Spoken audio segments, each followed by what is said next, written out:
اب ہمارے لوگ جو یورپ میں جاتے ہیں، راہ چلتے شریف آدمی کو گالیاں دے دیتے ہیں، بے عزت کرتے ہیں ان کو. کیوں کرتے ہو بھائی؟ یہاں کا قانون مجھے اجازت دیتا ہے. بابا یہاں کا قانون اجازت دیتا ہے، اپنی شریعت، اپنی مسلمانی کہاں گئی تیری؟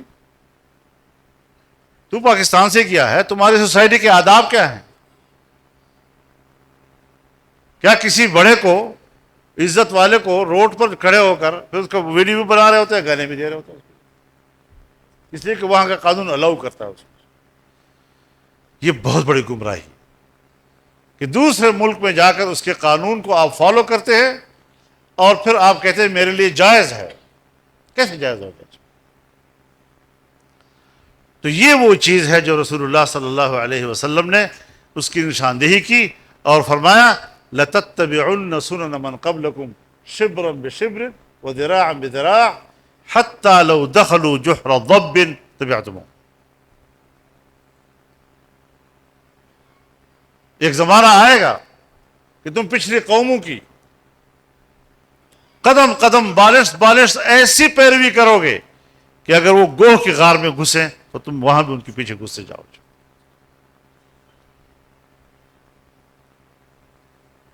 اس دنیا کی پیروی، مغرب کی پیروی، یورپ کی پیروی، اس پر ہمیں فخر ہے.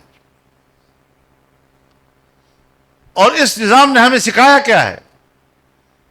آپ اسکول کے اساتذہ ہیں، آج بھی آپ کا بچہ جب چھٹی کی درخواست لکھ کر دیتا ہے تو اس پر لکھتا ہے آئی بیگ ٹو سے، میں آپ سے بھیک مانگتا ہوں، یہ کہتے ہوئے.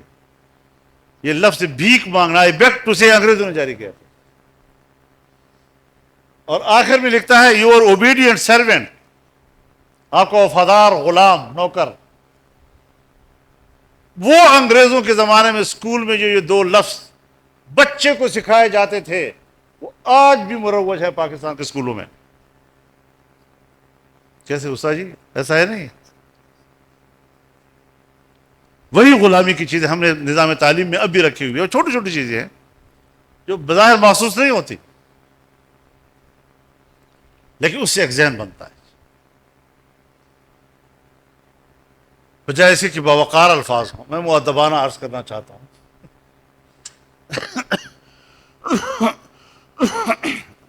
آپ کا فرمانبردار بیٹا، فرمانبردار شاگرد، اچھے باوقار الفاظ بھی تو ہے نا جی، لیکن جب انگریزی بھی لکھو گے آپ تو اس میں آپ کو جو دماغ میں جو مفہوم آئے گا وہ غلامی کا. اس طرح انہوں نے ہمارے قوم کی تربیت کی، بچوں کی تربیت کی.